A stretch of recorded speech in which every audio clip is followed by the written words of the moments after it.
This is T Nigma. Hope everybody's doing very, very good today. Got a special host again who's back with me one more time to do this thing on video games. We're gonna jump back into anime quickly, and we're gonna go into video games. But I got with my boy Bobby Miller, Steelz4ever. What's going on, guys? It's your boy Steez4ever, A.K.A. the King of Geeks, A.K.A. Mr. Back in the Building. Appreciate you guys tuning in to us. Yeah, I'm saying where can they find you?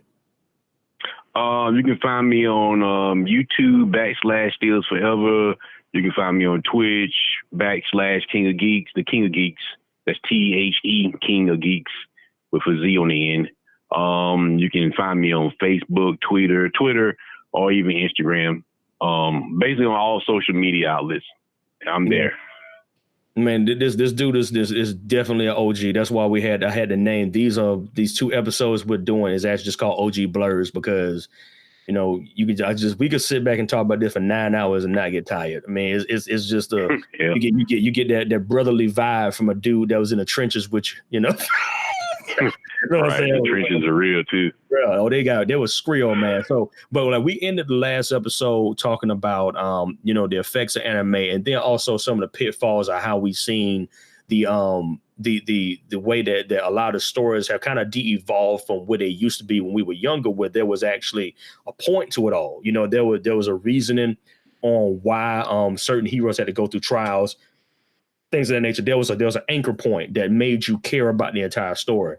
We got off and still start talking about one of the newer initiatives called Anime Wars. And Anime Wars kind of deals with that particular initiative where they'll take characters, they'll put them in a situation that they fight, but then the world changes again while they're fighting. So talk to us a little bit more about that, Steelz. Yeah, we was talking about like the story. And the point I was making about Anime Wars was that I felt like it was like very like the guy that does it is a freelance.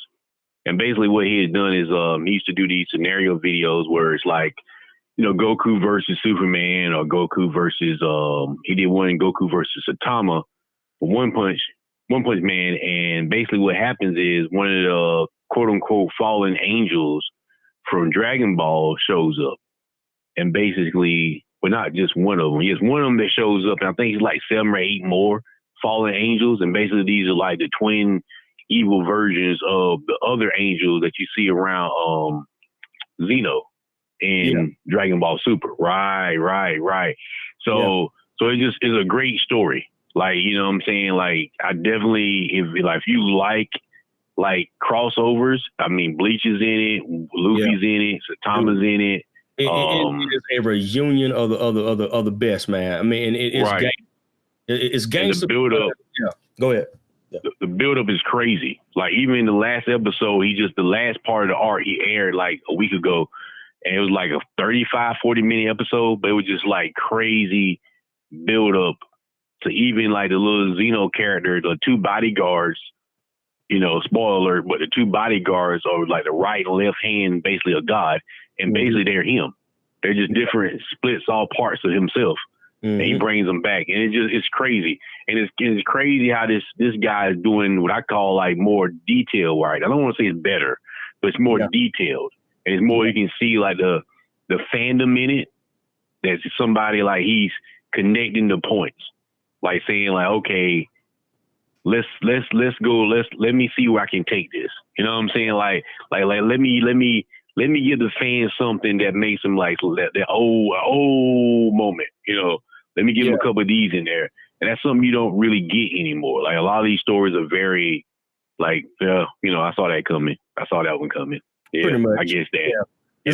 It's like when you see it, a power up is coming. You're like, all right, look, another episode or 2, this dude gonna get an incredible power. We just don't know how it's gonna look, But as far as like the consequences, there's no that people don't know how to write consequences anymore.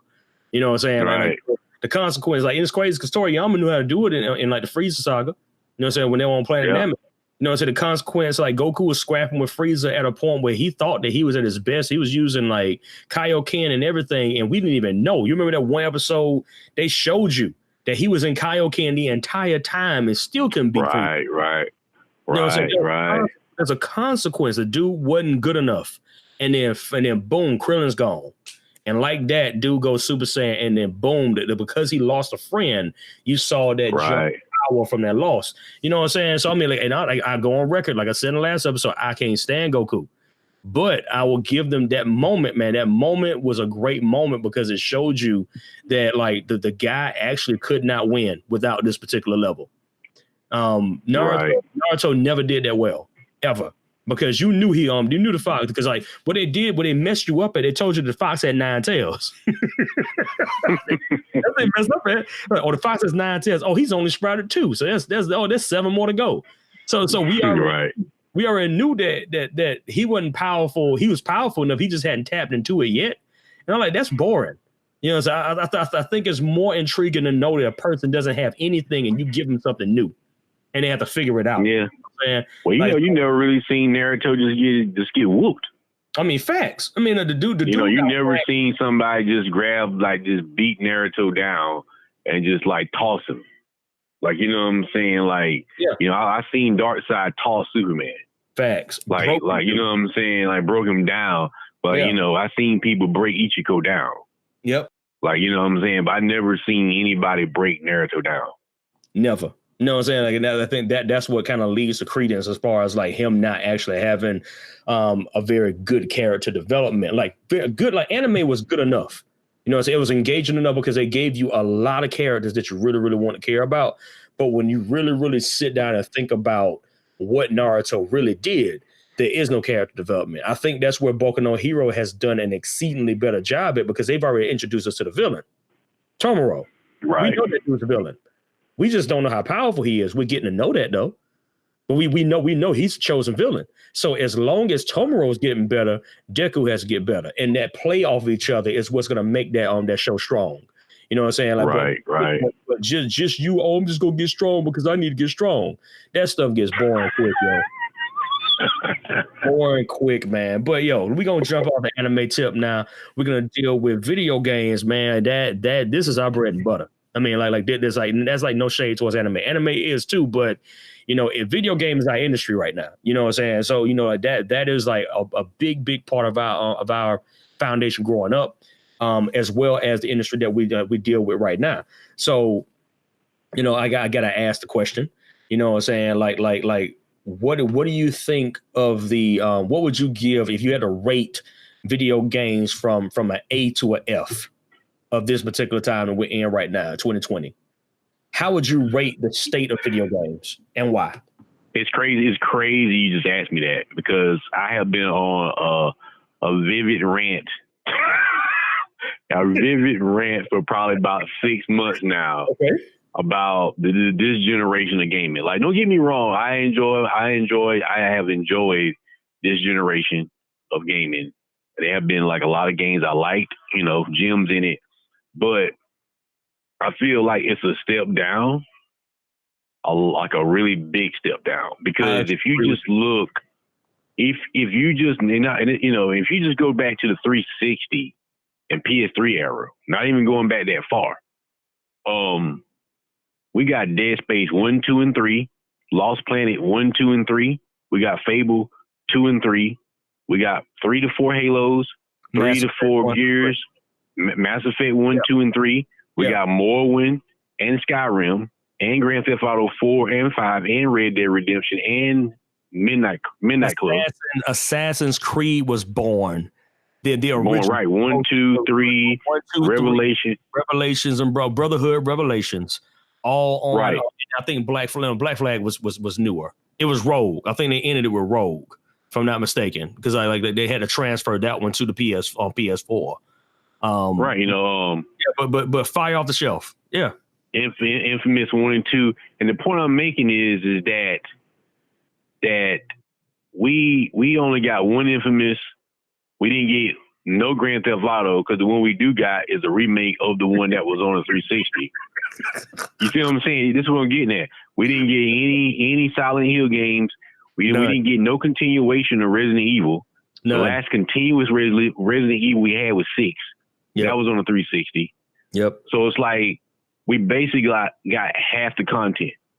You know what I'm saying? So if you're looking at it from like diversity and just games, it was better. you know, in the 360 generation because of, you know, the PS3 and 360 generation because of that. I agree. I mean, like, you know, it's interesting you say that because, you know, like the games that they're releasing, and this is a very strange sensation because I told my wife this, man. I was like, I don't even know how to feel right now. You know, we got all these games that just dropped. You know, like, you know, we had like try to remember the tail of the tape. So we had November was Death Stranding. You know, we got into January, we had a Kakarot.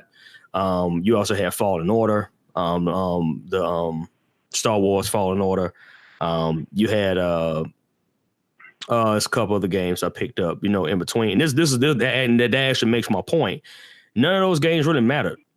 The game that reignited a old flame in me was an old game that was remade. It was Final Fantasy VII. You know what I'm saying? Like, and I just, while I'm playing a game, I stopped. You know, like, and I didn't stop because I don't like the game. I stopped because it's a careful observation of the situation of that we're in right now. Where all these games feel the same now. You know what I'm saying? Like they don't. Well, I think it's more the industry, like, because it's like they drag along. Like, if you look at Star Wars, right? Like, if you look at the Jedi game, like EA has basically, you know, kind of like we were saying the other one, where it's kind of like you basically sabotage yourself so badly that even though the Star Wars game is really a good game, it's like you based off you making it, it almost made it not as good, almost. You know what I'm saying? Like, it's like eating cake from a person that stabbed your homie. You know, right? It's like and you got, cake, you know. You're right, and it's kind of like, you know, we like as gamers, I feel like you're in a very, like, you know, abusive type relationship. You know, and this is personal with me because I feel that way with Bungie. You see what I'm saying with Destiny, where it's like, where I do admire the game and like the effort that we like what it is, like what it could be. Like, you know, you got this game where, you know, it's like a Zelda or Final Fantasy that never stops. Like, which is what I grew up as a child wanting. Like, you know, so what if I beat, you know, Ganon or whatever, or the Mother Brain, and then, you know, 3 or 4 months later, you know, something else happens and I can go back and take Samus and continue my journey. You know what I'm saying? So you get Bungie all these years later, they create something like that, but then it's how it's handled. It's not the game's fault as much as how the game is handled. Yeah. And I feel like most of the games that EA have, like EA, they have great games. I think Battlefield is probably, you know, as a series or a franchise, probably the best open map first person shooter. You know, Mass Effect is probably one of the greatest sci-fi, you know, fantasy games made, but it's how they're being handled. Literally, that is like we're gonna do a top 5. Just spoiler alert, ain't even really a spoiler. Mass Effect is the top of my list, hands down. Yeah, I mean, it's great. 1, 2, and 3. I mean, like just I mean, that was a phenomenal take on like a space opera. Just phenomenal. Yeah. Hello. I'm here. Yeah, you good? Oh, go ahead. I was on the phone with you, but you know, but yeah, it's just, you know, and I think that's more the problem. You know, I always say Ubisoft makes great games. Yeah, they make great games. They're like the kids, and it's like if you're a parent, it's the average child. Yeah. It's the child that you know can be great, but don't want to be great. They're lazy, so they stay average. So I feel like, you know, Assassin's Creed is a phenomenal game, but it's just an average game because they don't want to put the work in to make it great. So Fallout is a great game, but it's average because of the same thing. It's dog, you know, average. Division, you know, great concept, average. You know, crew. The kids nowadays say that it's mid. You know, so they're mid. You know, meaning that they could have gotten there, but they stayed in the middle. So it's mid. You know, so it gives you enough to be able to enjoy the game, but you just know the payoff won't really matter. You know what I'm saying? Like I said, there hasn't, the last game that hit me like that was God of War and Spider-Man. Like, on the real, 2018 was lit. That was Detroit Become Human, which was a lit game. That was a phenomenal game because I mean, I'm still playing that and finding new scenarios. You know what I'm saying? Like games like that don't exist anymore as much. You know, Spider-Man being a succinct game from beginning to end. God of War taking an old character, reimagining him in a way that we never thought possible.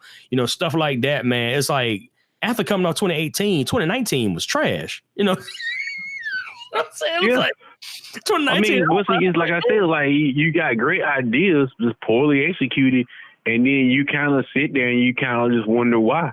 Like, you know, like when I saw Anthem, I was like, okay, this is different. You know what I'm saying?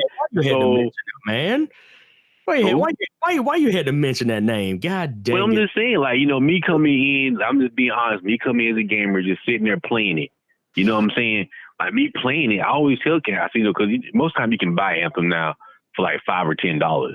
Yeah. So I tell them, I said, I'm going to be honest with you, it's probably the best $5 or $10 game you can buy. I mean, because I'm going to be honest, because, I mean, the gameplay of what you're doing and the graphics and the detail of the weapons is dope. It's dope, man. And the easy part is the story. So you're like, well, because most time, you know, you can have a great story, but then the gameplay seems to be hard because that's what you have to program. You know what I'm saying? Like, that's the technical side. So, but Anthem, you know, being more of a Warframe or more of a Destiny type game, you know, you kind of come in like, how did you not know that you was gonna need an end game? You know, like in 2020, you know. Yo, Bob, let me interject real quick because, you know, this is what the industry and me got to come out and tell you what happened. So, the full on story with Anthem, it was called Beyond. Most people got that first memo that it was actually called Beyond before it was called Anthem, and it was supposed to be a third person shooter with the same mechanics of flight and all the rest of that stuff in it, but it was a severely different game. What happened? EA got a board meeting going. They saw that Fortnite was doing all this free to play stuff, and they were like, "We can't make at that time." They said, "We can't make Call of Duty free to play. We make too much money. So what if we kind of flip this game into a free to play?" Well, they said no. You know, so BioWare, who like it's literally one of the best stories, was one. And this mess up because this is what's going to happen to Naughty Dog. We have to say was. It's going to be past tense. Was one of the best storytelling video game developers out there. EA sabotaged them over the past like decade. You know, we got Mass Effect 1. And I think it was 06 or 08 or something like that. And then we got 2, it was 2010. And then we got 3 in 2012, right? In 2012, there was a botch because they tried to force parts in the Mass Effect that didn't need to be there. Didn't need to be there. It was the multiplayer part. That stuff right. None of that stuff was really asked for. Dragon Age had the same situation with Dragon Age Inquisition. So now we got Anthem. It just pops out the side and you can feel it in your bones that it was supposed to be a third-person shooter game, single, right? But for some reason they shoehorned this part of the nature of what the business has become, which I know people need to make money. I get that, but I think you stand to make more money when you just make the game the way you're supposed to make it. The Fortnite clones and the Call of Duty clones, they ain't even here no more. You know, like think about what's Black, Bulletstorm, what's the name of the other? Nah, there's a bunch of them. I mean, like Blink. What's the name of it? Blink? Blink. Yeah, it's a trash game. You know what I'm saying? Like those games those games are trash. You know, but the ones that stuck around, they still have an audience. But it's like, don't sabotage your audience before you get there. But Anthem had that same thing where you could feel it in your bones that this game is supposed to be dope. And when you played it, it was dope. But when you put it together, it was like this don't fit. Something's like, it felt like you had a car with part of an engine, you know. You had to get on a hill. Well, I mean, because one of the major problems that they have with those type of games is that they try to dodge calling it an MMO, you know, and I get why, you know what I'm saying, but realistically, it's an MMO. Like, there's different types of MMOs. Like, every MMO is not World of Warcraft and Final Fantasy 14. There are different types of MMOs. So like basically, MMO. I mean, like Destiny to me is an MMORPG. Like that is, you go beyond 1 million, you're an MMO. You know what I'm saying? I'm sorry. And the problem they got is that they don't want to see. It's always this dumbing down. This I hate. It's like let's be front. Like, the reason why World of Warcraft or Final Fantasy 14 is so great, because they have an audience that likes that type of game, and then they come in and pay $10 a month to support it. And then in turn, Activision or Blizzard or Square provides the content. So basically it self-sustains itself. So, with Destiny, Anthem, and Division, they're trying to sell you that same like ideology, but they're trying to sell it as a year-to-year based game, like a box game. You know what I'm saying? So it's like it doesn't work because once you buy it, you play it, and then you're like, okay, what's next? Because I bought the game for what's next. You know what I'm saying? Like I bought it to play for a month, and then I expect something next in 2 months or 3 months or in 4 months. And then the whole argument or their claims is we can't make the content fast enough. But then my thing is, if that's the case, then why make the game? Because the whole concept of the game is for you to consistently make the content. Exactly. You know what I'm saying? That's always my argument with Bungie that like Sony needs to buy. Like somebody needs to buy them that can take so much money and just dump. Like Square, Square just dumps money into 14 because that's the whole base of the game. That's where Fortnite's successful. It's really not about Fortnite being good. It's about the consistency of updates. Like if you play Fortnite, you are go. I'm sorry. I'll finish what you said. But you're entertained. That's my thing. Like if you like the game, there's always something to do. You know what I'm saying? They have concerts in it. They have pop-up bosses in it. They have sponsorship things in it. They have updates. They have seasons. They have skins to get. And so you invest, we keep content coming. Yep. Yep. I mean, and it's crazy that you say that because I you've heard me say this all the time, begrudgingly, but you can't deny it. Fortnite is a Jordan of our time. You know what I'm saying? When it comes to driving the industry in a different direction, changing the rules of the game and making people actually look at gaming from a different perspective, Fortnite is the only game on the market right now that actually did that. Now, granted, we will both go on record saying we think Fortnite is trash. We'll go on record saying Fortnite is a trash game, but we understand why people enjoy it. I mean, like for us, we did the previous episode about anime. We talked about how how fun it was to meet somebody that actually liked the same anime as you. So put it in perspective with these kids now that can't even go outside. You know what I'm saying? Like their parents don't even let them go outside, like literally because people have like gone that crazy. You can't even let a kid go outside unless somebody's gonna take a kid. I mean, and that stuff happens all the time. So with that particular perspective, video games has become the outside. So Fortnite is the playground outside. You know what I'm saying? Like that. Then that's what it became. It replaced the playground. It replaced the streets. So now I can safely interject myself into a place, play with my friends, and jump off. And if I'm not on it, then I'm now on the playground. If you're now on the playground, something wrong with you, right? I mean, when we were growing up, and you was at recess and you didn't play at recess, sucker, something was wrong with you. That's my whole point, though. That's like when people talk about the new consoles coming out, right? New Xbox, new PlayStation, rumor, new type of whatever Switch. And I look at it, I'm like, y'all like overcomplicating this. So I always call it the Capcom syndrome. Like, you know what I'm saying? We want Mega Man. Well, here goes something else. I'm like, why would you, like, if you're in the business of making games, then you're in the business of making the games that people want. Now, I get the idea of you making new stuff and pushing your own artistic expression.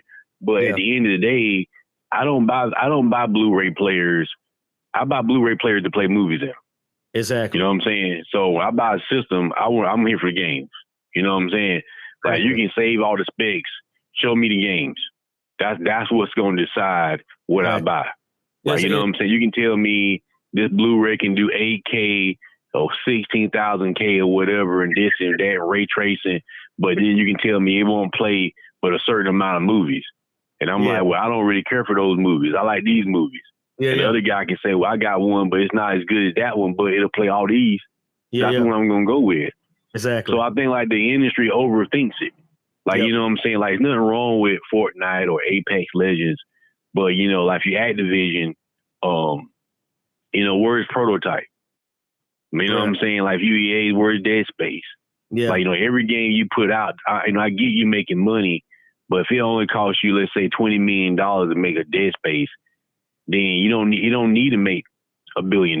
Like every game you make is not gonna make hundreds of millions of dollars. That's just something you have to live with. Like you may like Dead Space may never make $1 billion. Exactly. But nonetheless it diversifies your portfolio. It does. You know what I'm saying? It gives you a good library, so makes your company look good. It makes your publishing company look strong. You know, it's like with Sony. Like Sony looks strong because it's like we go Spider-Man, here go Last of Us, here's this game, here's some almost Detroit Human, and your portfolio looks good. So you start tapping into different markets. So it's like, hey, there's 1 million people that want to play Persona. And there's only 200,000 or 300,000 people maybe that want to play Legend of Cold Steel. Yeah. But nonetheless, that's still people who enjoy the game that's going to buy into your system or your product because of the fact that they're enjoying whatever it is they're buying. Exactly. And whereas now it's just kind of like this onslaught of we know what you want. We know what you want. Yep. But then they keep failing. So obviously you don't know what we want. It seems more you're trying to force what you want. Yeah. On to the actual people that you got rich off of and who you used to serve. It's the que custodios is custodios. Who guards or who watches the watchmen. You know what I'm saying? Like we're in that situation, and that was actually a DC storyline, dope one by the way. The that was actually the Watchmen. Like the actual. I mean, and that we were talking about anime, comic book stuff at the last, but I think that the point has been made. That at one point in time, video game, because it was so niche, the community was so well taken care of by the industry. You know what I'm saying? I mean, like that. There was a reward for every single bit that you did because you were literally the last few. I mean, or the only few people. There wasn't a whole big crowd of people you were trying to appeal to. You had maybe 100,000 to 500,000 people that you were trying to appeal to get your stuff. And if you got 100,000, 200,000 people to buy your stuff, man, look, you are a G. We appreciate you. You know what I'm saying? Like you got treated like a person of royalty. You know what I'm saying? Like when you bought stuff back in the day. I talked about this briefly in the last show, but they were used to like now loot crates and all the rest of this stuff. They so doggone common now that most of the stuff in gaming is trinkets. You know what I'm saying? Right. Like they have no intrinsic value. They just here because they just here. You know what I'm saying? Like they're not really doing anything. It's just something that you buy. But back in the day, man, you could pick up a game and you didn't get nothing with the game. I mean, I was telling this to somebody and they didn't believe me. They didn't believe me, Steelz. They didn't believe me. You going to believe me because you was there. People don't remember when Donkey Kong Country was $95. Oh, yeah. Listen. People don't remember that. I blow people's mind when I told them I paid $100 for Phantasy Star 4. Facts. You know what I'm saying? Like $100. Dude, Sega Saturn was $800. Yeah. And like in regular American dollars. I mean, but if we adjust for inflation, that's about like a $1,700 to $1,800 console. You know what I'm saying? Gaming's never been cheap. That would never cheap. Gaming has never been cheap. Actually, it's the cheapest it's ever been. That's the crazy part. That's the crazy part, though. Dude, like people don't realize that. Like gaming is not only the cheapest. You know what I'm saying? Like there's more means to get a game. Mm-hmm. You see what I'm saying? Like there's more. It's easier to get games. Like back then, like since gaming was so niche, it was hard. Like you got the $60 or $80 and that's it. Like you didn't have all these means to sell games or trade. Like who's gonna buy it? Exactly. Like you know what I'm saying? You think about it, you go buy a Final Fantasy game. Like there's not even a market to resell a game. You see what I'm saying? Like, even if you were selling it to your friend, like the only value a game really had was really with you as a person. And so you may trade it. Like, like I would come to you and say, well, okay, you finished Zelda, here, take this game right here, and then you can switch out. That was the only value the game really ultimately had. Yeah. Yeah. Facts. And so like people spoil, like, I'm like, and I guess that's where I look at, like, it's too much of just one thing. Like, you know what I'm saying? Like, that's just not, like we were talking about in the anime earlier. It's kind of like the same thing here. It's just like, we're going to feed you one thing. Yep. And that's all we want to give you. Like, yep. And that was my issue with this generation. Like, why haven't I played a Dragon Age game? Yeah, that was my issue with Borderlands, coming from somebody that's a huge Borderlands fan. I played it for like 3 or 4 hours. And here's the story behind that. Like, me and Toya love Borderlands. Yeah, I remember you talking about how you both had to have your own. Played it for about 2 or 3 days and laid down. And here was our discussion about it. It took them 7 years to make Borderlands 2.5. Wow. You know what I'm saying? That's how people feel about Fallout. Fallout 4, yep. Was 3.5, and it wasn't something brand new. It was just the same thing, same generic grays and browns. Same generic grays and browns, man. But they didn't really do anything. It's like new. We were pissed because I was pissed. I was like, it took y'all 7 years to do this. Like, you know what I'm saying? This is coming from, I'm like, and that's why I was disappointed, because it wasn't that the game was bad. If it would have came out 2 years after 2, it'd have been perfect. I'd be like, oh, it's amazing. Yeah. I say 7 years of advancements and whatever we done had, and this is what I'm playing. Like, this just plays like you literally could pop into and play it, and nobody would really probably, if the person didn't know no better, they wouldn't know the difference between you playing 2 versus you playing 3. Yeah. And that's just been my issue. Like, what have y'all been doing? What has Gearbox been doing for 7 years? If you look at Naughty Dog, I got Uncharted 1, 2, and 3 last generation, and I got Last of Us, and I only got 1 game from y'all so far. Yeah. That's true. You know what I'm saying? Like, it's interesting because people immediately blow, production. And I'm like saying, this is one of the reasons me and you've had this conversation before. We're going to do it now, which is the value of the indies. Saying this is one of the reasons why the indie companies are making more money than the AAAs, because the indie guys are fans. Right. Fans that know the system. And what they end up doing, they give you an experience that a fan would actually want. Mm-hmm.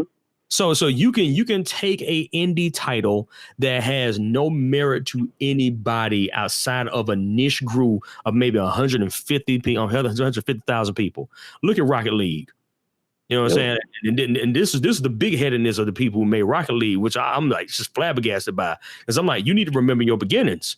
You know what I'm saying? Like they are an indie company that literally got a blessing from PlayStation 4 to be put on for free for PlayStation Plus. Right? But then they turn arrogant when they start making money. It's like, you cannot forget so fast where you came from. You know what I'm saying?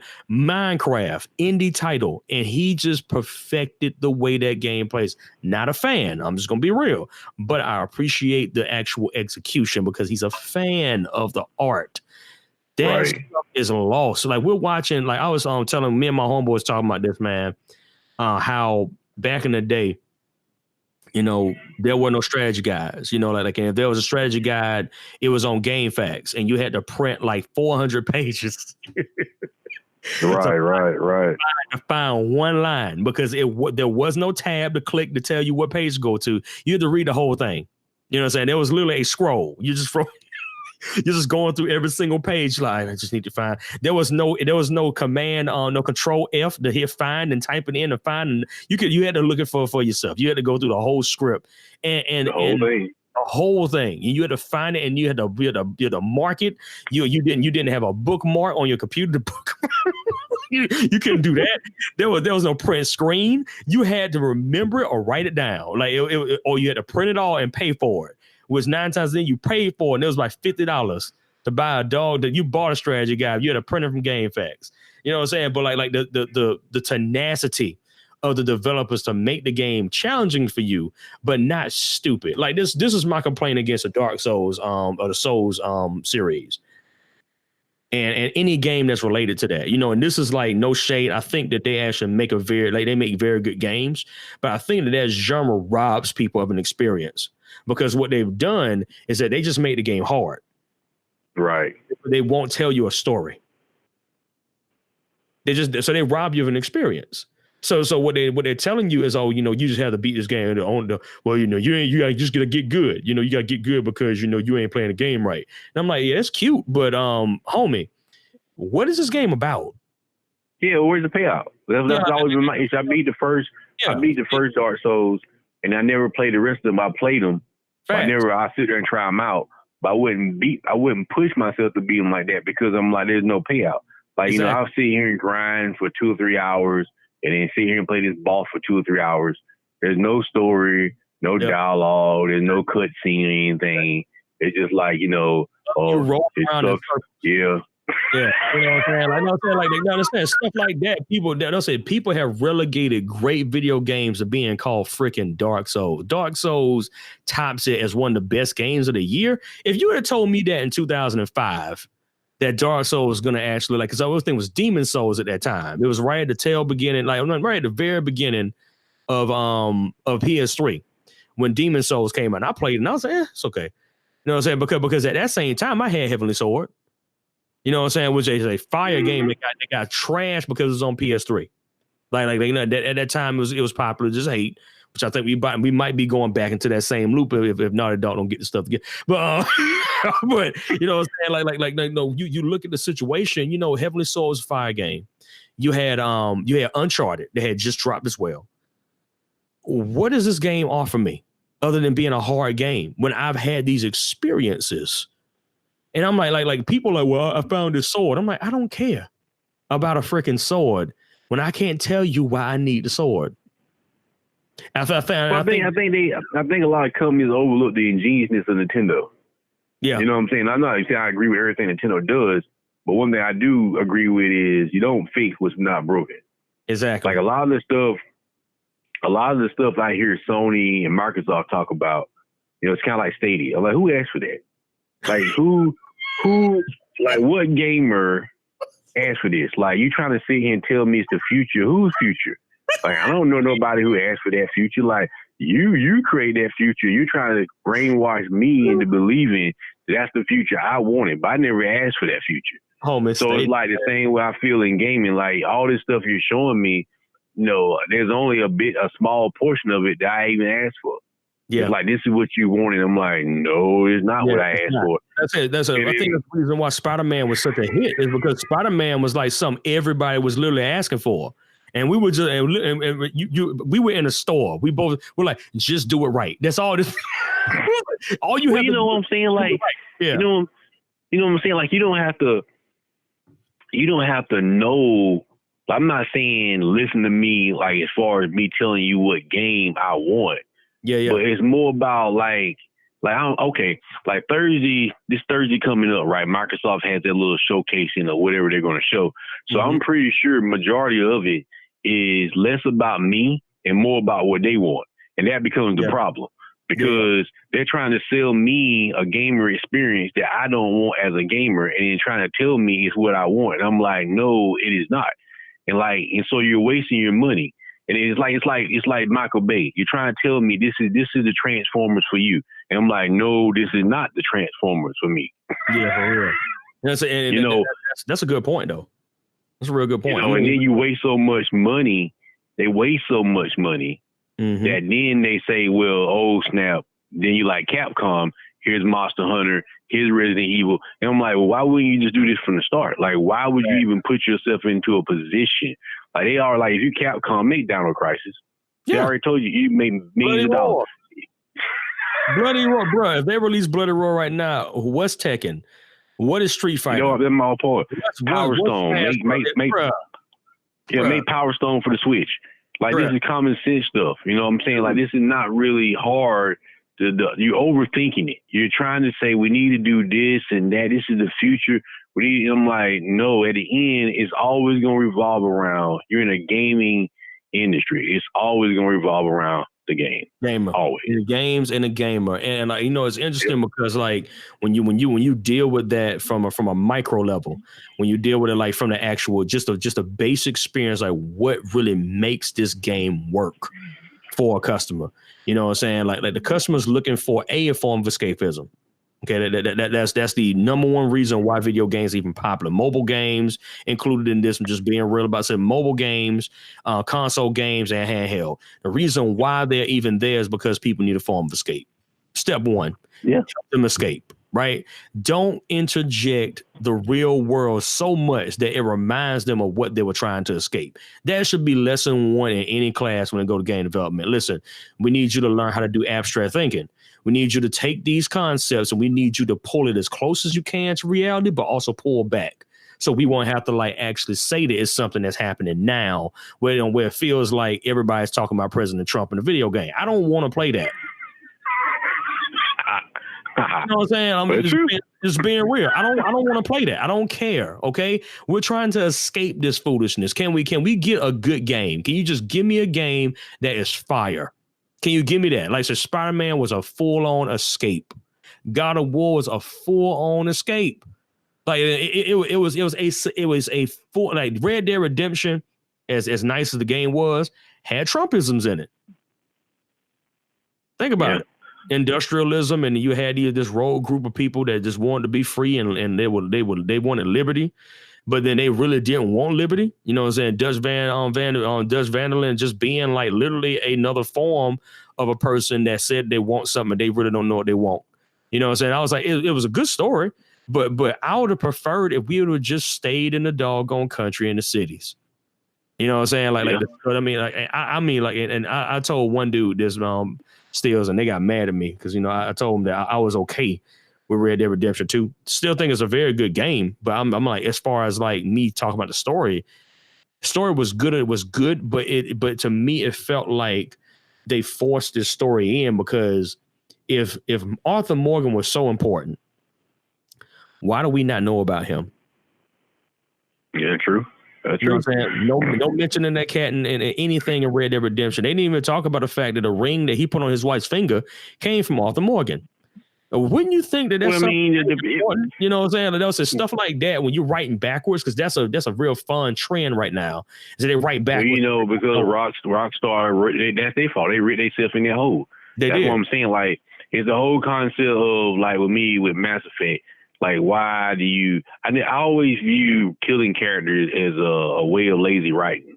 Yeah. Like, so you want to get a rise out of people emotionally, so you just kill the character. That's it. It was killing. That'll be it. Gotta get the rise. And it's just like, okay, because once you gotta understand, once you kill a character, they're dead. Yep. So there are certain characters that go beyond being killed. Like, you cannot kill Master Chief. You cannot kill Shepard. Like, how can they be a Mass Effect without Shepard? Like, how can they be a Halo without Master Chief? Exactly. How can they be an Uncharted without Nathan Drake? Exactly. Like, it's like Kratos. Like, you can. I think out of all of those, Nathan Drake's exit out was the cleanest one. It was clean. And if you're not gonna, you should stop. Yeah, that's my whole point. Like, if you at that point, like if you Naughty Dog or any other company, if you're at that point, then you should already have something else in the work, so you won't have to go back to that point because you already messed it up. You see what I'm saying? Because you closed it. So if you close in Uncharted, then you need to have something else, because if you force yourself to have to come back, then what happens?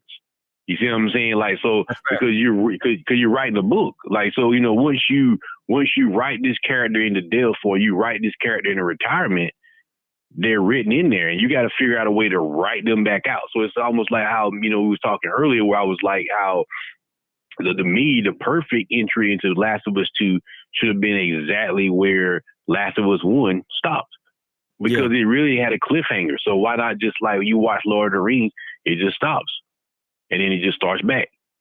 You know what I'm saying? And then you could just keep pushing the same way for like a couple of years. So like I don't know how long it took them to get from where they was going, but it's like in the second one, they could have pushed time the same exact way.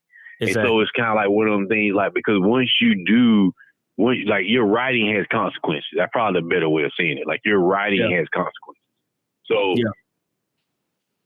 so when you say Shepard's dead, then they ain't a Mass Effect. And that's why Andromeda didn't sell.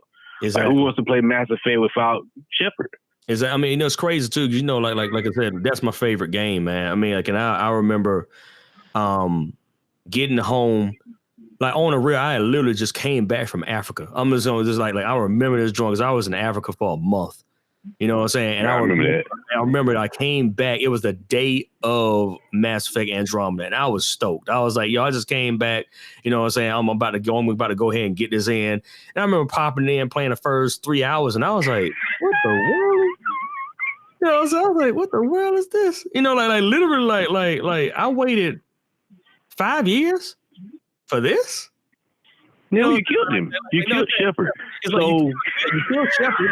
You know what I'm saying? Or if you got the special in it, he lives, but then he gets old. And it's like we get that, right. but you at least keep in the line of Shepard. Do something like that with this grandchild.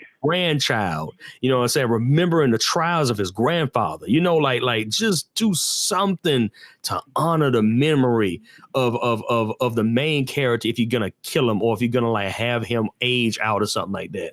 And because some characters, it's like watching TV. Like some actors or actresses, you know, they can make such an impression on you that you always see that person as that person. Like they'll never be their real self. So it's kind of like Chad from Black Panther.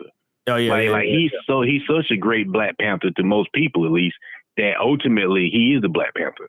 They see them. Another one, Loki. You know what I'm saying? Tom Hiddleston is Loki. It's like no offense, Tom Hiddleston can be nothing else but Loki. It's like homie, I'm sorry, bro, but you can't be on a Jaguar commercial because you Loki. You know what I'm saying? And that was one of my issues with Infinity War at the end. Yeah. I watched the writing. So I was like, I said, you know, you putting yourself in the hole because nobody really, you didn't really have to kill Tony. Mm-hmm. You didn't really have to make Cap old. There was no purpose for what you're doing. I get why you're doing it, but there's no purpose in it. Right. And you're writing yourself in a hole. So what's going to happen is in your phase 2, if these new characters don't stick, you're going to have to renege and go back and find loopholes to bring Cap and Iron Man back. It's funny you mentioned because right now on the real, you can look this joint up when you get off of me, Steelz. You got some time. Look up the Russos. Russos talking about already trying to figure out ways to bring Tony Stark back because they smelled in the air. Captain Marvel can't do it. The new X-Men won't do it because they waited too long. It's like you waited too long. The new Fantastic Four won't do it. Eternals definitely won't do it. Shang-Chi, who cares? It's like no offense to nothing. It's like these characters don't stick. You know, like video games, you theme them around a character and you build. That is Tony, the thing. Yeah. Tony Starks, Thor, the Hulk, all of them that they keep showing. Yeah. That is Marvel.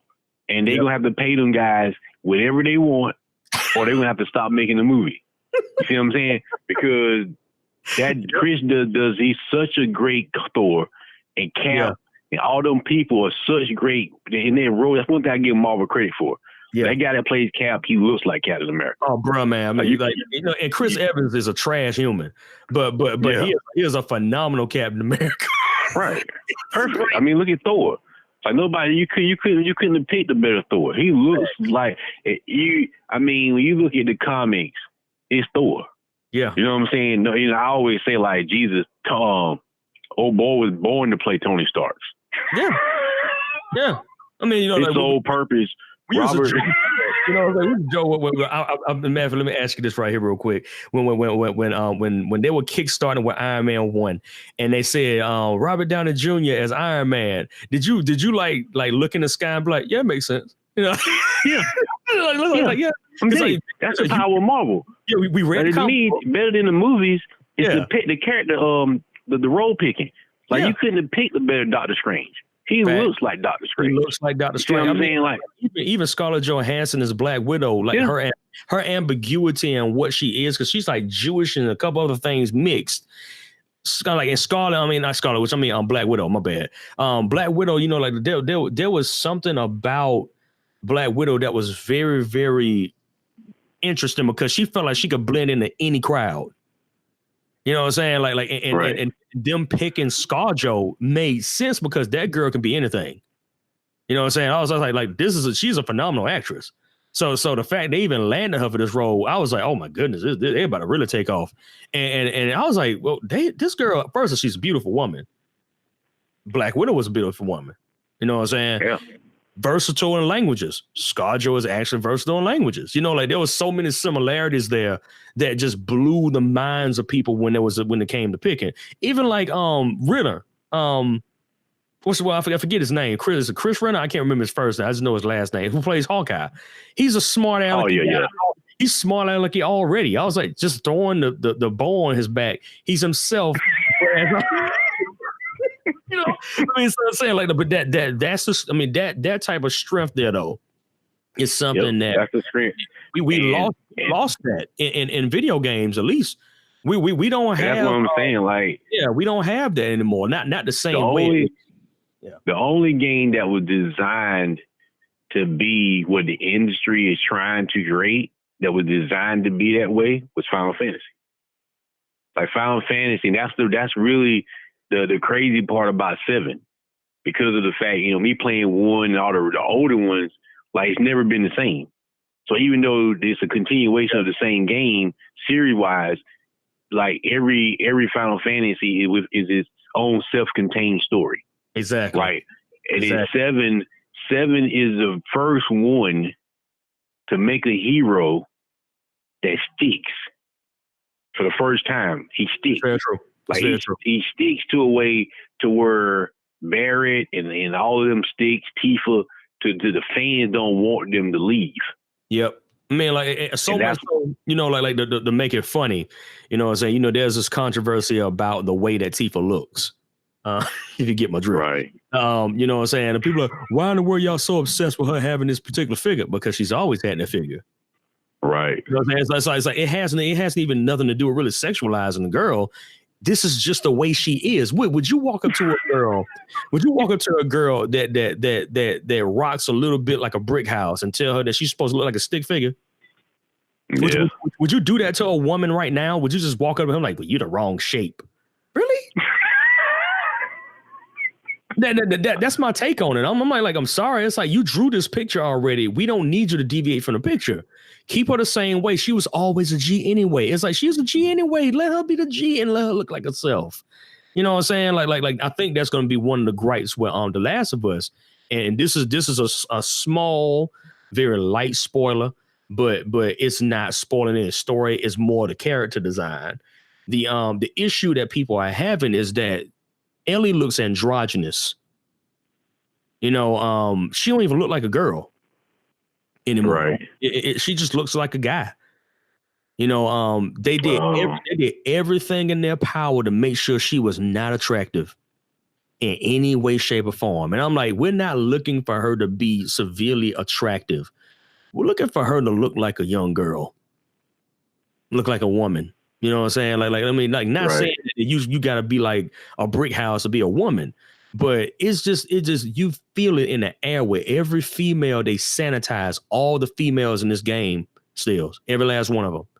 They sanitize them all. Maybe one, Dina, the other chick that Ellie was with, is the only one that's not sanitized. The rest of them are sanitized. And it's like, why would you do that? Is the quote unquote gaze of a male that detrimental to gaming? You know what I'm saying? It's like some small ideologies that have creeped in that have wreaked havoc on the gaming industry that people don't want to deal with until it's too late. I think that right now, Neil Druckmann just got offline, and I've said this on multiple occasions. I think Neil Druckmann is a phenomenal developer. I think he has a knack for it, but I think that he got poisoned along the way. Something happened. He met that girl. You heard of that girl, Anita Sarkeesian? You ever heard of her? I don't think so. No. So there'll be a fun study for you and Toya when you get time. Look up a lady named Anita Sarkeesian. Anita Sarkeesian is walking poison to anything geek culture related. Okay, this girl she made this thing called I forget, it's called tropes versus characters versus tropes or something like that. And what she did, she tore down every single male character that was in video games, and because she said that it was always about the patriarchy and and what she ended up doing, she started taking consulting jobs where she would go and consult video game developers on how they should make their own games, and she's never made a video game. Well, Neil Druckmann fell for the Kool-Aid because they were paying Anita Sarkeesian to walk Naughty Dog, bruh. Anita Sarkeesian can't make Uncharted. And well, the thing is, like, once again, like I was saying, like, it's like, in my way, like a game life, whatever. It's like you like I was saying earlier. Overcomplicated. Oh, right. That's just too much. Like, you trying to take life or this game, you're just trying to overly complicate it. It's really, like, you know, now if you want to go make a movie that's really that complicated. Exactly. I mean, you know, and I'll be all for watching it. That's one because I like complicated stuff. Yeah. I mean, that's like we both are fans of Hideo Kojima. You know, Death Stranding was dope, but it wasn't the dopeness that we know he could actually do. If you feel what I'm saying, you know, it felt like half-assed. It felt like he was trying to figure it out, but he didn't have everything that he wanted to figure out what he wanted to do. So he gave us Death Stranding, which it didn't form. I mean, it did enough, but here's my thing. Here's my argument that I had about Death Stranding. Now, see, I liked it. I told people, to me, it was my favorite game last year. And the reason why I liked the game was because it was so different from what I had played. I missed that. I missed the element of not knowing what I was buying. Like, everybody kept saying, what is it about? What is it about? What are you doing? You know what I'm saying? What is it about? Like, I just missed the aspect of not knowing what it was. Like, I didn't know, you know, if it was a walking simulator or what was going on. Why is he walking? Why is this dude carrying all these boxes? And you kind of find out a little more. You know what I'm saying? And this brought me back to, like, A.K.A, Shadow Colossus, the PS2 type games and stuff, to where it wasn't about it being anything. It was just about me trying to figure out what it was. Yeah. You know what I'm saying? And that's something I think the gaming industry has lost. It's more about trying to, like, everybody wants to, like, not saying, and I always tell people, it's not about you liking it, because it's not about, you don't have to like everything. You know what I'm saying? Because there's certain things that are very niched and underground that I don't like. You know what I'm saying? So, but, you know, I feel like it's like everybody's looking for you to tell them what it is. Like, you know, this is next Fortnite, or this is this right here, or this is like God of War. But just what about the game that's just like, it's Parasite Eve? Bruh. Oh, what's that? You know what I'm saying? What about, you know, like when we was coming up, you didn't know what these games were. There like, wasn't you just play the game. Right. There wasn't no genre for it. There was no, it was just a game. Like, and I think that's one of the things that has been lost, because the instead of it being a point of authenticity and liking the video games, it has now become the pissing contest. You know what I'm saying? It's, you know, like we see that, like, you know, like just for people listening, you know, there's a situation that happened, you know, where Steelz did a favor for a brother, and it's computer related. He built my computer. Dude's phenomenal. He's phenomenal at that. If you need it built, contact your boy. And we had a certain gentleman comment on the thing, just trying to find ways to say, wait, this one isn't better than mine. And me and Steelz is looking at it like, yeah, we don't care. This thing is phenomenal. I mean, like, all right, look, I can run an hour, like on the real, I can do an hour Premiere Pro 4K video in 15 minutes. I don't care what you think. He didn't get, like, that's what I was like, that's what I'm saying. Like, everybody thinks that it has to be a particular way. They don't realize, they don't know why you wanted your computer. Exactly. Like, you know, you know, and that's the same conversation I've been having about, you know, the whole thing with Xbox being 2 more teraflops more than the PlayStation. I'm like, but what's Mark Cerny's vision? I say, you're looking at Microsoft's vision. So Microsoft vision may be brute power. But I said, but where you going, you don't necessarily need brute force. Exactly. I'm saying, because at the end, you know, the thing I always say is, like, my 2060 Super will get you the same results as a 2080 Ti. Yeah. You know what I'm saying? Because there's a ceiling. There's a ceiling here. And so, You know, you can have the 2080 Ti, but you still gonna play games in Ultra, and you still gonna have that ceiling point. Exactly. You know, so. And then that's interesting that you bring it up, because I think that you know, because people have ran out of things to actually talk about when it comes to a good game. The only thing they can do is compete. You know, like so back in the day, we didn't compete about what console. You competed about the experience. You know what I'm saying? Mortal Kombat was an experience when we were younger. You know, so Killer Instinct was an experience when we were younger. That was the reason why you won the Super Nintendo or Sega Genesis. You know what I'm saying? Like you didn't care about old graphics. No, you like dude, how did this game like play for you? Oh, bro, it was phenomenal. You know what I'm saying? Like then you had what's your boy name? It was another fight game that just popped up right before the joints came. It was trash though. I can't remember. That's but it's probably because it was trash. It popped up. Nobody was like, we don't want to play that. And then we got PlayStation. We got Tekken.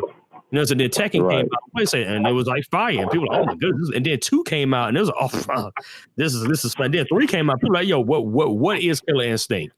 What is Mortal Kombat? For many years. You know what I'm saying? Yeah. Like you get all of these things. The experience is what really mattered. And I think that in this generation, where we grew up in a Wikipedia, Google scholarship generation, where everything now, all I have to do is look it up. And I've gained the experience of the elders. And I'm like, you haven't, because I can point out parts of the story that you don't remember. Because I mean, it's like people saying like how I watched it. Like, you know, it's like, oh man, you played Final Fantasy 7 or Death Stranding, or I watched a walkthrough. I'm like, well, you watching the walkthrough ain't the same thing as you playing it yourself. Exactly. Like you don't interpret the same, that you don't play the same way this guy does. Or maybe if you are, you need to reevaluate your gaming license. Yeah, that's really the problem. So you're getting this, and you know, and it goes back to what I was saying about, like, you know, when the anime part we was talking about, like there's a casual element in the gaming, you know, the same way as in an anime. So, you know, back when we was coming up, casual just meant you played Madden and probably live. Yep. To me, that was probably my homeboys that played like that. That was casual. You know what I'm saying? Now casual has taken a whole different term. Like, you can't just say casual gaming is just playing sports games. Yep. So now you got people, and I'm gonna be honest with you, most of the guys that's very popular on YouTube and Twitch are very casual. Oh, most of them never played anything. You know, they say, well, I never played Kingdom Hearts, or I never played Final Fantasy. And you're like, what did you play? Yeah. Like, most of these kids play Madden, GTA, a few 2Ks, maybe 1 or 2 RPGs, but they never really had to dig. That's like that Ninja Kid, man. I was like, no offense. I mean, props to him for finding his audience and for becoming a millionaire. I can't take that away. But he ain't no gamer. I was say, I mean no harm to this cat, but nah. I said, so you're that dude that found the game to get good at, and you got good. Props. But don't sit here and lie to me. I met him at E3. Don't lie to me. You're not what you want to be. You can't be, because you don't have the tenure. You don't have a tenure to say that. You know what I'm saying? That's like walking up to a person that's been training all his years to be a soldier, and because you picked up a gun, you a soldier? Yeah. Dude, no, bro. No, bro. Like you don't get that privilege. You have to understand that yes, you can get in here and get trained, but you ain't it. Like I can like me, Steelz, like just being real. Me and you can look at a video game and be like, yo, this is what's gonna happen to it.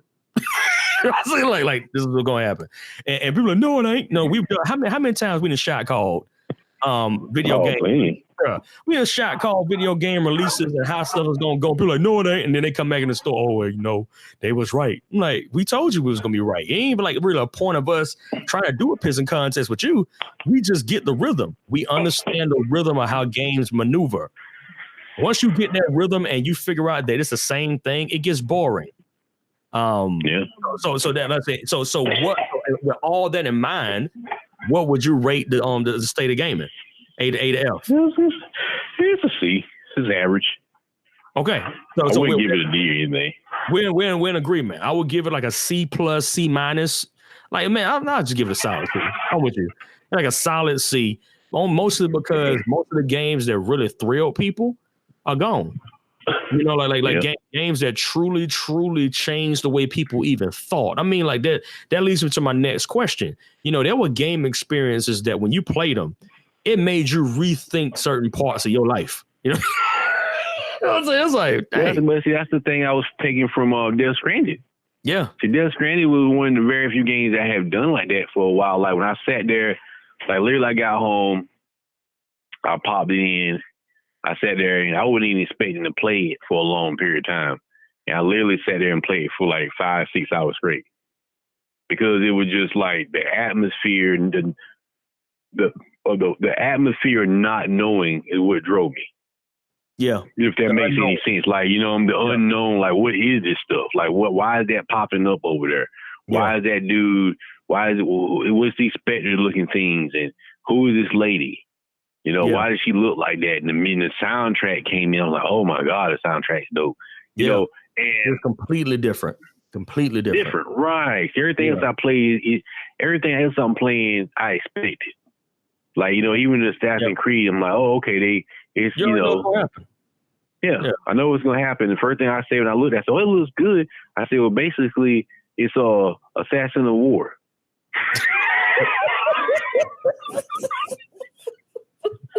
But Ubisoft is at it again, you know.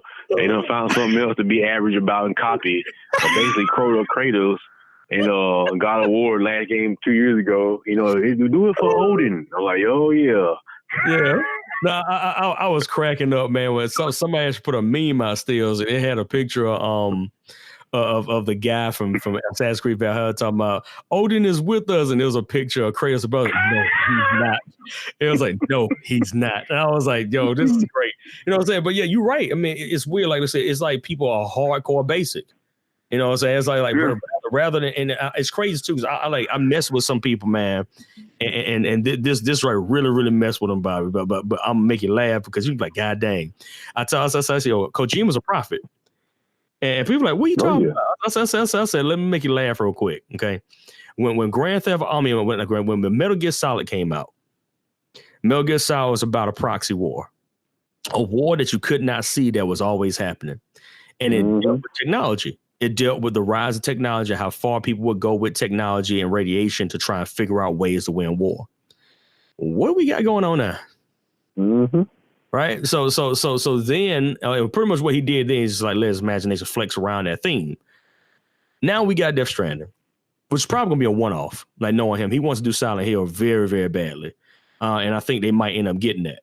But this game is about a world that has been hit by a cataclysmic event where people can no longer go outside. And it's dangerous to be outside, and that tomorrow is in your hands. Yep. What did the COVID-19 thing teach us? You have to wash your hands. What happened? I'm saying like that's the beauty. It's amazing to me because I was like, when you look at that, it gives you some nuance to chew on for later. And even like I'm gonna go and say spoiler alert, we're gonna talk about the end real quick, okay? So spoiler alert, if you have not played Death Stranding, we are about to spoil the ending. So just you want to skip forward maybe 5 minutes and you won't get into that, okay? So the ending with Amelie actually being the final, like the actual cataclysmic event. You know what I'm saying? And the prospect of that being a woman, you know, and how she seemed to be the one trying to draw peace, but she was the one trying to end it all. You know, I thought that was, I was like, yo, that is a dope end. And the thing that people like the most, the beach, was the most defiled place to go to. What was the most defiled place to go to during COVID? The beach. It's the beach. It's the beach. That's why I always be saying how you have to like. I was like, the beach? He found a way to make that make sense. Yeah. But that's the beauty of storytelling in the sense that where we came from, like it was always about being over top. Exactly. You know what I'm saying? If you think about it, it wasn't supposed to be defined into the world of what makes sense. Exactly. Like everybody's looking now about it needs to make sense. It This is doesn't. stupid. It doesn't make sense. But if you think about it, Final Fantasy VII don't make sense.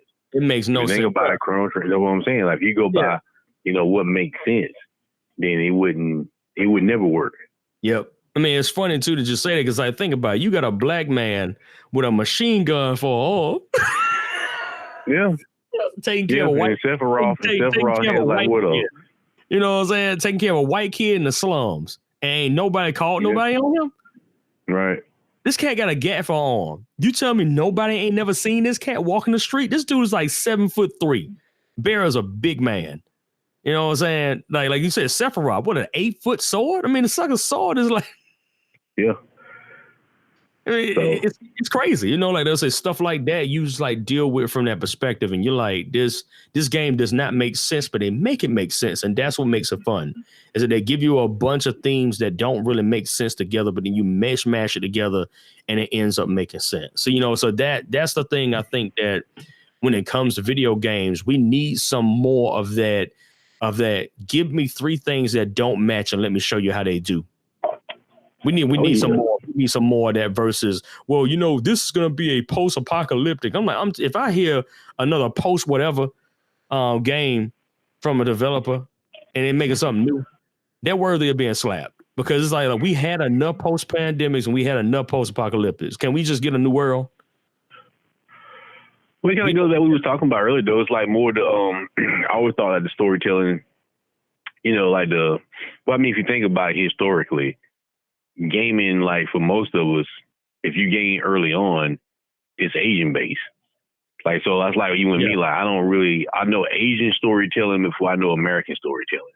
Yeah. Because most of American gaming, for the most part, was shut down after Atari. Yeah. And then mostly American gaming didn't come back until Microsoft. Yep, that's true. They had American companies making games, but not like that. And the majority of what you would be exposed to would be Asian storytelling, whether it be Zelda, Metroid, or even Metal Gear back then and all the other stuff. So, it's a little bit more out there. And I think, like, when you fast forward back to Microsoft coming back in, you kind of make more of an American type of gaming. And that's why, like, you get like a huge following for stuff like Elder Scrolls, to me, which is no more than a King Arthur. Like when I look at Elder Scrolls, it feels more like, King Arthur or Lord of the Rings. Yep. Western versus right. Western European centric storytelling, which there's no problem to that. But I agree. Yeah.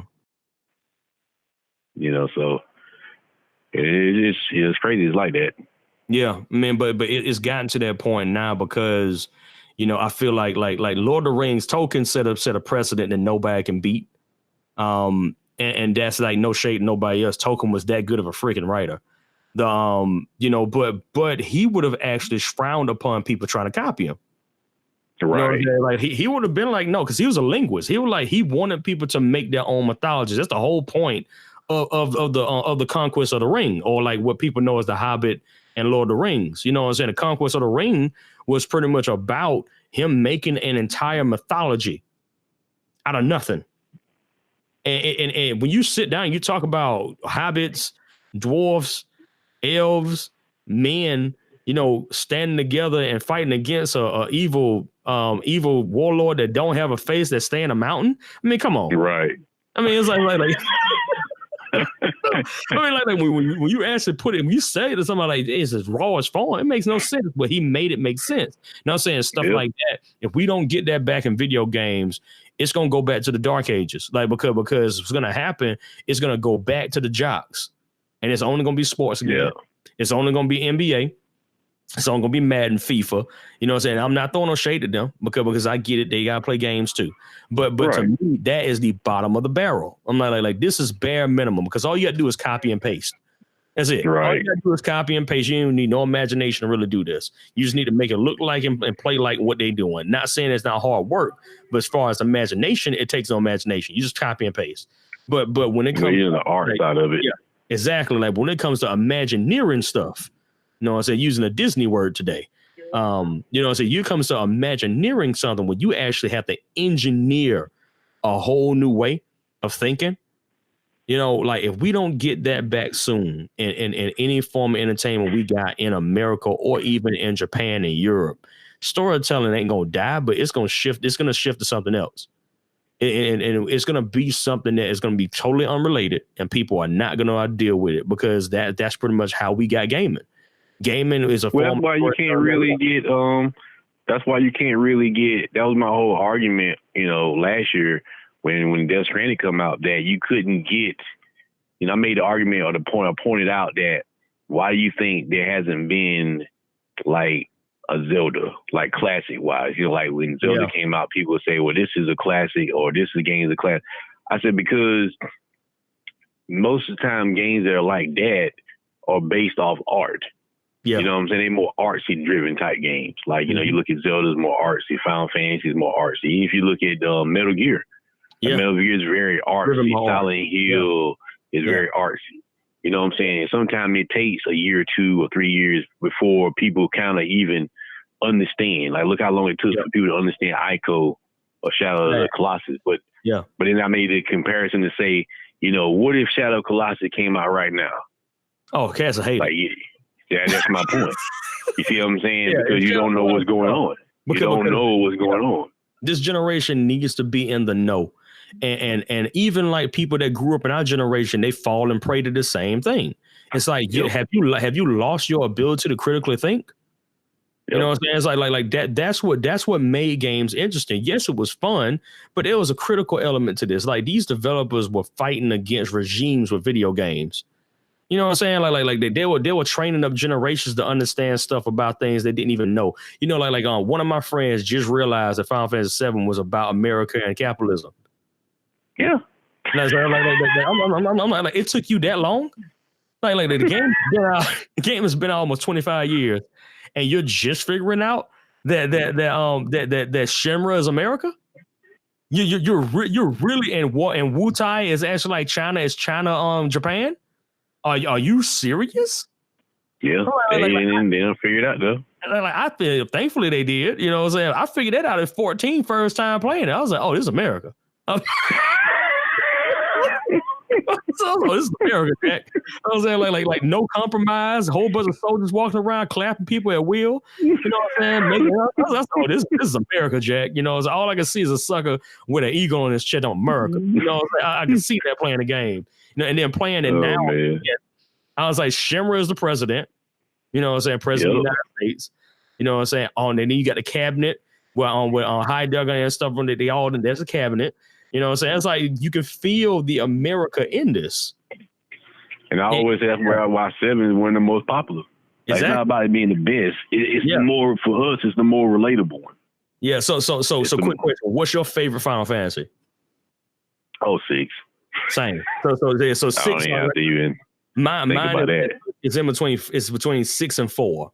Like that's just because I got a fond memory of Cecil as a Black Knight. You know what I'm saying? On 4. But 6, I think that 6 still though to this day they cannot remake that game.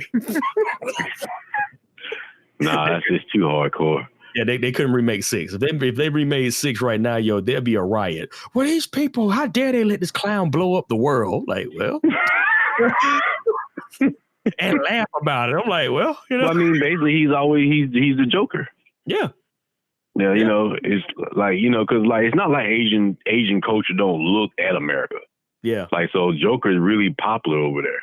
Yeah, he is. Like, you know what I'm saying? Batman and Joker. So he's basically, you know, he's insane. Like, he's true evil.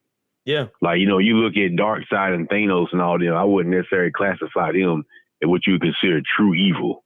Yeah. You know what I'm saying? Like, there's some method to madness there, regardless of you agreeing with it or not. Mm-hmm. Okay. They were pretty much needed. You know what I'm saying? Like, like Darkseid and New Gods, there was a balance there because they had to trade their children. You know what I'm saying? To keep a balance. So there was a reasoning on why the universe needed the dark side. There's a reason why they needed the Mad Titan in Marvel with Thanos. But Kefka, man, goodness gracious, that sucker was crazy. And it was, you know what I'm saying? Like, so I agree with you. 6 is the one that it's the unsung king.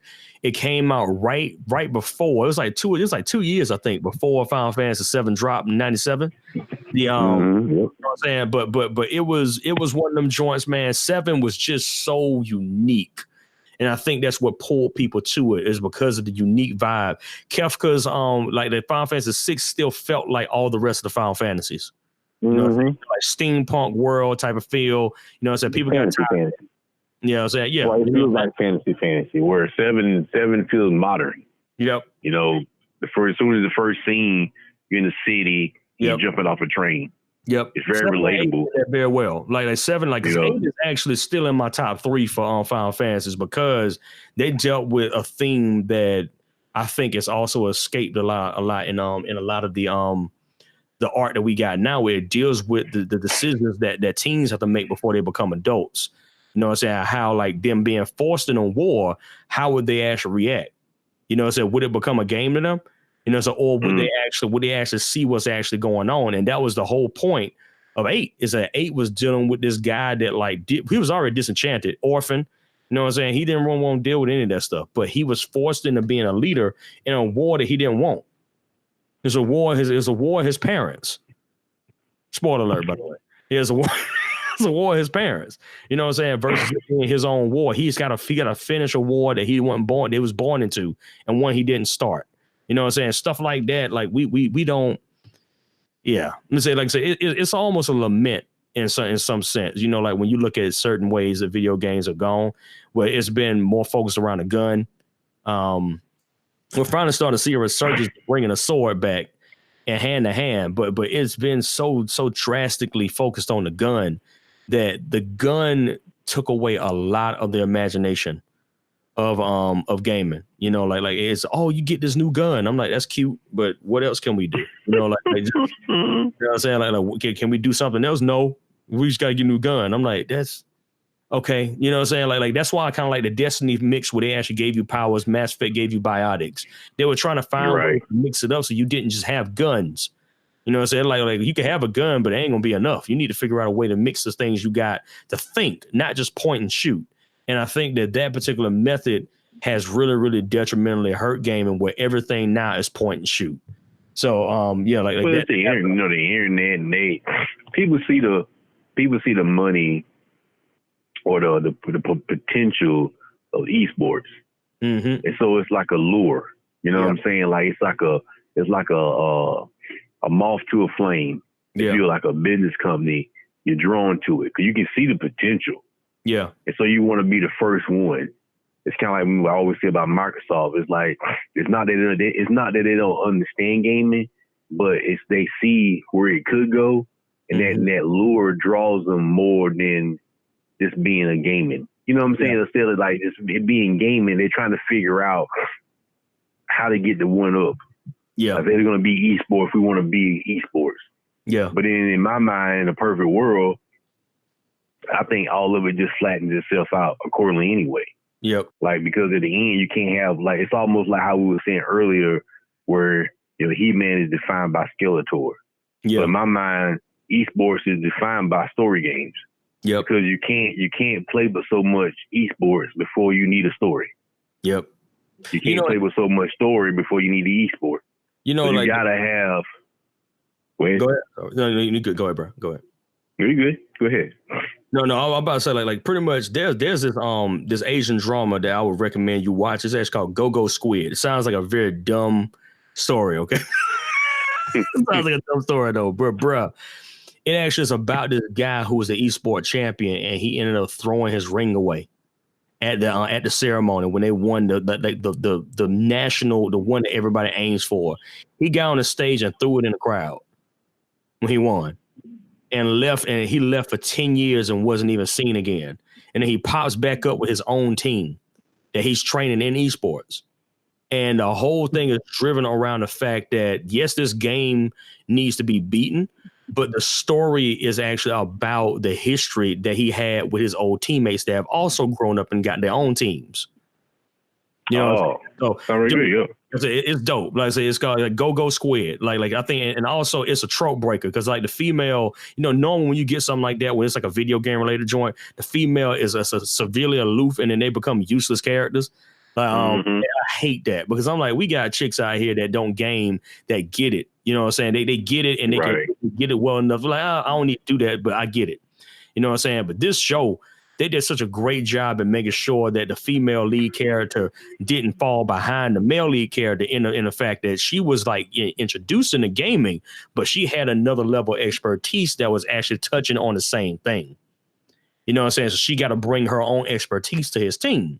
You know what I'm saying? So it's a dope. And I think that like we don't have the beefs anymore. I talked about this in wrestling. We were talking about wrestling in our first podcast, how there's been a devaluing of the old school rivalry.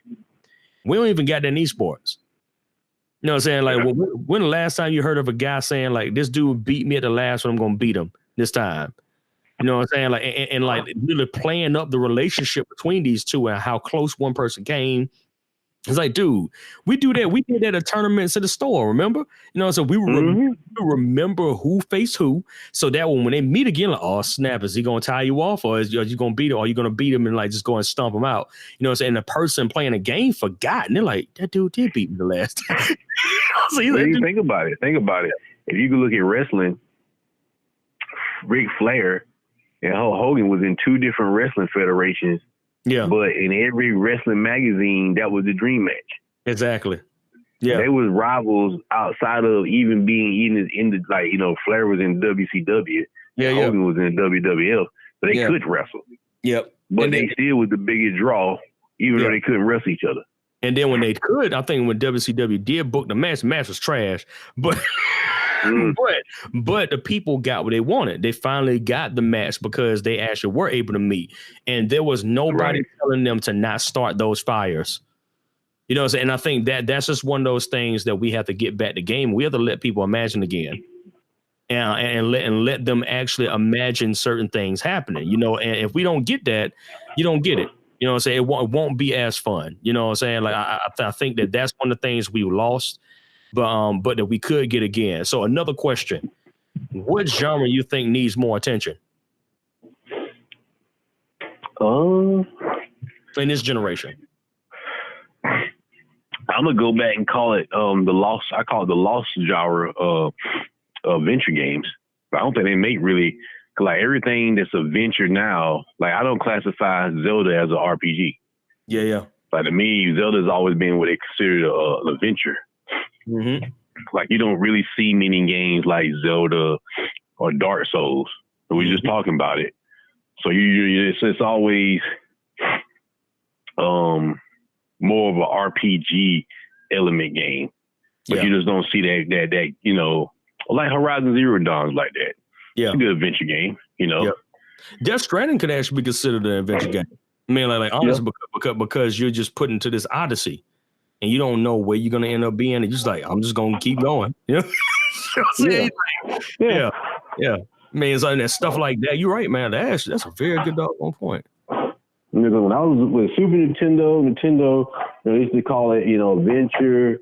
You know, one would be RPG, or you know, we didn't know what JRPG was because I didn't know back then was only RPG game that was out would be a role playing game, and that would be like Final Fantasy. The Final Fantasy. Yep. Right. You know, but you don't really see games like that anymore. Like you see them, but it's very rare to see them in that light. You know, it's like, here you go, or it's more of a shooter or something like that. But that's why I said that was my draw for me. For me being my age, that was my draw to Death Stranding. Yeah. Because it reminded me of, you know, Super Nintendo, PlayStation, where people didn't care. It's my story. I'm telling it, and it's your job to figure it out. Like, you know what I'm saying? You're right. I mean, you're right though, man. Like, that is a lost art. Like the adventure, like just the bold-faced adventure game without it being convoluted by being called just an action adventure. You know what I'm saying? Like a lot of those games have actually died off. I mean, like I was thinking about.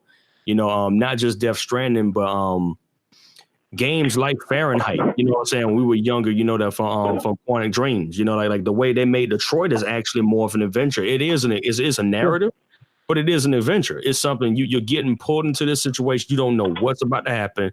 You just have to figure it out as you go.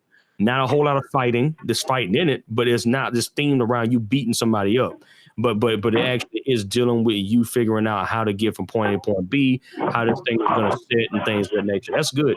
No, I have to agree with you on that. I was defining it more as a I mean, it's crazy. It's crazy that it is because I wasn't even thinking about calling it an adventure because of the fact it's been so convoluted by action until you said that.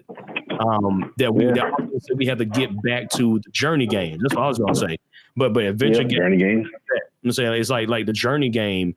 You know what I'm saying? Where you can actually just play the game, and the game has action, but it's about the journey. Yeah. Man, to me, that's what defines it all the time. It's about the journey. Because when you beat the game, that's what you look back on. Because even back in the day, they used to the endings of the game used to be showing you as you progress through the game. Mm-hmm. Mm-hmm. You know, the key points of it. Like it'll show you saving some villagers. It may show you beating a boss, or you finding a certain weapon or something, and roll some credits on it. So you just kind of lose that. That involvement, because we don't really get many games like that. You don't really get many, Bayonettas, Devil May Cries. That's what I was saying earlier about the 360, where I felt that the PS3 360 generation was just so much better because you got so much diversity. Yeah, you got some JRPGs, you got some Western games, you got some Eastern games, you got some sports games, the esports. You got a little bit of everything, so everybody kind of walked away happy. Yeah. With this generation, it's more on the line of like, okay, this is the way the gaming industry we want it to go. And if you don't like it, then, kick rocks. And once we stop making money, we'll come back and beg you to come back. Yeah. And, that's what I was saying earlier. That was my issue with Bungie. Because that's what I feel like. It's like a love-hate relationship because it's like, I know you're not going to do what you say you're going to do because you never do it until you want $40. But once I give you this $40, I know you ain't going to do right again.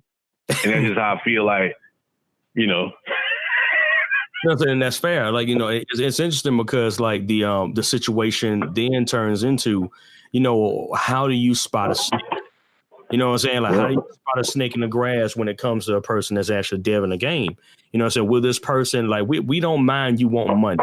Let's just make that plain. Nobody's mad at you making money. What we're upset about is that, like, though you take my money, you don't give me what I want. We gave you the money. You told us what you were doing. We gave you the money. And then you said, you know what? On second thought, I changed my mind. I'm not doing that anymore. Like, wait. You got my money. That's a scammer. You know what I'm saying? Right. You now become a scammer. It's well beyond you not only like not fulfilling your vow, but you're also a man or a woman that takes that and spits in the face of the person who gave you the money. Stuff it's you supporters. Yeah, it's like I can't give you money anymore. I mean, like why would I? You know what I'm saying? Like so stuff like that, it's gonna have its place.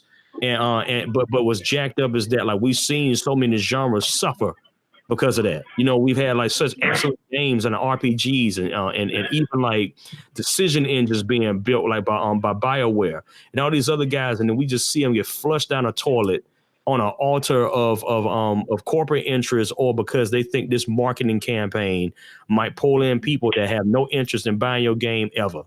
And it's like, stick to the people that you know, and they will talk for you. If they talk for you, you'll make money. If they ain't talking about you, you ain't making no money. Satisfy the folk that you got already, so that way the people can actually invest back into you. You know what I'm saying? So that's a simple tactic. You make good food, people gonna tell people about the food.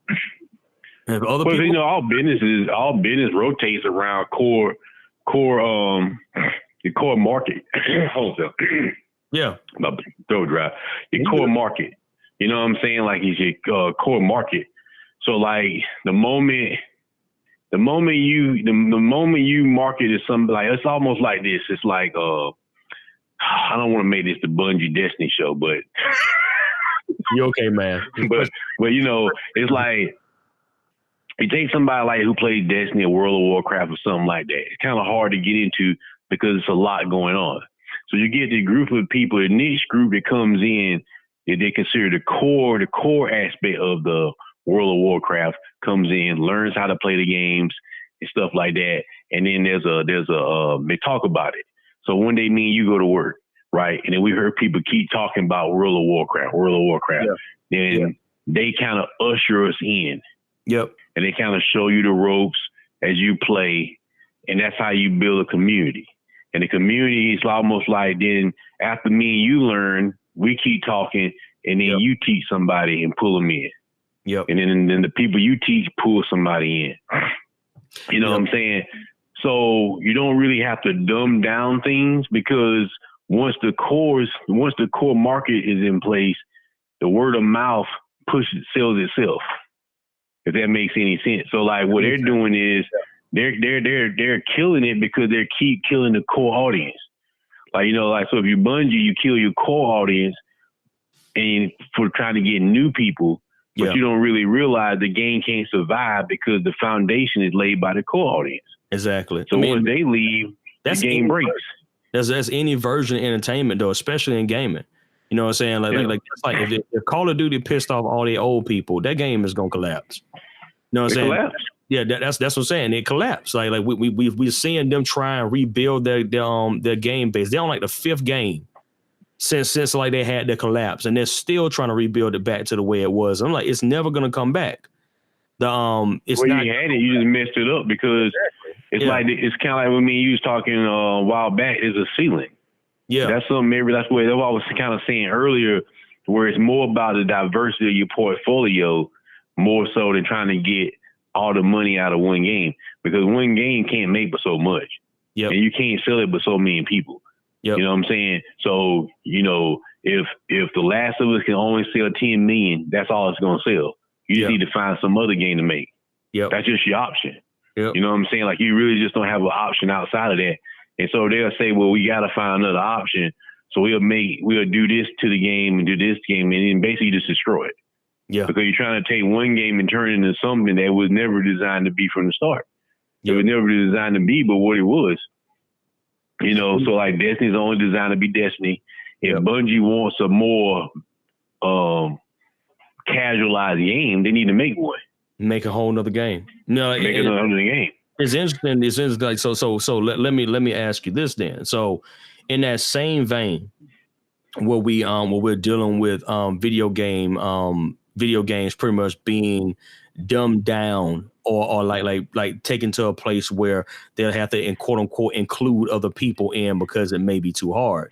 Do you think that there's a point in time in like the newer generation of gaming where people will be able to deal with the fact that they have to have that there is no how can I put this, that they actually have to be on a learning curve for a new game? You know what I'm saying? Like pretty much like we were talking about earlier, the situation is that like everybody wants to be in the know. So what happens when a streamer pops in a game and he's trash at the game because he doesn't know it? Like it's I mean, in my mindset, that's just it's like they're basically robbing you of the experience. Yeah, like that's when I first started playing online. My first seriously online multiplayer was Gears. And then a lot of my friends started playing COD. So I started playing Modern Warfare 2 and 3. And then I started watching people play Battlefield Bad Company 2. And then right after that, when I started watching it, it was at the tail end of its lifespan. So it went to Battlefield 3. Okay. So I watched people play it. I was like, oh man, this looks amazing. You know what I'm saying? Because you got this whole world trying to kill you. It's like a war. Yeah. Yeah. And so I go straight to GameStop, buy a copy of it, come back home, pop it in, and I'm dying everywhere. Just dying. I mean, I suck. You know what I'm saying? So I suck so bad. 2 days later, I take the game back. Right? Take it back, jump back on Call of Duty. And then, but I keep watching people on YouTube play it. So I said, man, this game is it looks so fun watching people play it, but I'm just trash. So I said, you know what? I went back to go get it again. Yeah. This time I took the copy of Modern Warfare 3 with me and traded in, so I couldn't play it no more. And I took the game and I said, you're going to sit here and learn how to play this game. Yeah. But this game is good, and you're going to learn how to play it. A month later, I was good at it. Yeah. You see what I'm saying? And that's what really made me feel good about playing Battlefield 3, because I remember being a guy that couldn't get no kills. Yeah. No kills at all from going and getting 50, 60 kills. Yeah. You know, so like now everybody's spoiled. I can't get no kills. Well, you don't supposed to get killed the first day. Yeah. You know what I'm saying? You don't supposed to be good. I mean, if it feels like games should not be hand holding you. You know what I'm saying? That's a huge problem that I have. Like I said, and this is like on a real. This is talking about like the Neos and the Bloodborns and the Dark Souls or the Soul series, stuff like that. They don't handhold you. Props we've already established, but they don't have a story. Now the perfect game would be one that doesn't handhold you, but they make you want the story as well. You know what I'm saying? Like, well, you have to figure this out in order to get the rest of the story. I think that's something that would be absolutely amazing. You know what I'm saying? So, but yeah, we're gonna end it here. It was real good having you guys with us. We're gonna deal with this a little bit more in a future episode. This has been T-Nigma with Steelz, the man, and we are out. Thank you guys for listening to Enigmas Unchained. If you like what you heard, please follow us on Apple and Google Podcasts by looking up Enigmas Unchained. Also, you can follow us on Twitter and Instagram at Enigmas Unchained, as well as on Facebook by searching our name. Thank you guys for having us, and we look forward to seeing you again. Solve those enigmas. Don't leave them unsolved.